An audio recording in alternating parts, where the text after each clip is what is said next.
आणि यानंतरची बातमी अकोल्यातून आहे। 12वीच्या परीक्षेमधील गैरप्रकार टाळण्यासाठी शिक्षण विभागाने वेगवेगळ्या उपाययोजनांची अंमलबजावणी केली आहे। आणि असं असलं तरी 12वीच्या पहिल्याच पेपर दरम्यान कॉपी पुरवण्याचा धक्कादायक प्रकार समोर आलाय। परीक्षा केंद्रावरती बहिणीला कॉपी देण्यासाठी तरुण चक्क तोतया पोलीस बनला। अकोला जिल्ह्यातील पातूर शहरातल्या शाहबाबू उर्दू हायस्कूलमध्ये परीक्षेदरम्यान हा सगळा प्रकार घडला। तरुण चक्क पोलिसांचा गणवेश धारण करून या केंद्रावर रुबाबाने कॉपी पुरवण्यासाठी आला, परंतु सॅल्यूट करताच त्याचं बिंग फुटलं आणि हा प्रकार उघडकीस आला। अनुपम मदन खंडारे असं या तोतया पोलिसाचं नाव आहे।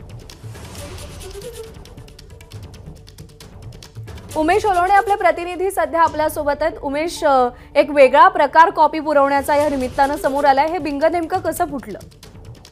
प्रज्ञा, काल 12वीचा इंग्रजी विषयाचा पहिला पेपर होता आणि कॉप्या पुरवण्यासाठी एक वेगवेगळे फंडे लोक आत्मावत असतात, त्यातलाच हा प्रकार म्हणता येईल। अनुपम मदन खंडारे हा काल पातूर मधल्या शाहबाबू परीक्षा केंद्र जे कॉलेज होतं त्या परीक्षा केंद्रावर आपल्या बहिणीला कॉपी पुरवण्यासाठी त्यांना चक्क काल पोलिसांचा तोतया म्हणजे पोलिसांचा ड्रेस परिधान करून तो त्या परीक्षा केंद्रावर बहिणीला कॉप्या पुरवण्यासाठी आला होता। मात्र त्याचं बिंग जे फुटलं प्रज्ञा, त्यानं जो सॅल्यूट मारला आणि त्याची नेम प्लेट जी होती, नेम प्लेटच्या खाली पोलीस मित्र असं लिहिलं होतं आणि त्यांना जेव्हा सॅल्यूट मारला तेव्हा इतर पोलिसांच्या लक्षात आलं की इथं काहीतरी घोळ आहे म्हणून।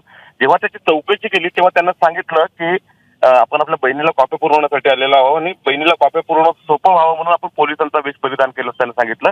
त्यानंतर त्याला अटक करण्यात आलेली आहे आणि सध्या त्याची चौकशी सुरू आहे। प्रज्ञा, आणखी एक महत्वाची गोष्ट, काल पातूर शहरात हा अनुपम खंडारे याला पकडल्यानंतर आणखीन 3 ठिकाणी तोतया पोलीस सापडल्याची जी माहिती आपल्याला पोलीस सूत्रांनी दिली आहे। मात्र ते इतर 3 जे तोतया पोलीस सापडले ते ट्रॅफिकचं नियमन करत असताना लोकांकडून पैसे उकळताना सापडले असल्याची जी माहिती आहे ते पोलिसांनी दिली आहे। मात्र एका शहरात एका दिवशी 4-4 जर तोतया पोलीस फिरत असतील तर नेमका लोकांची लूट कशी होत असेल किंवा पोलिसांनी या गोष्टींवर आळा घालण्यासाठी काहीतरी करणं आवश्यक आहे असं म्हणता येईल। प्रज्ञा, उमेश, धन्यवाद दिलेल्या माहितीसाठी।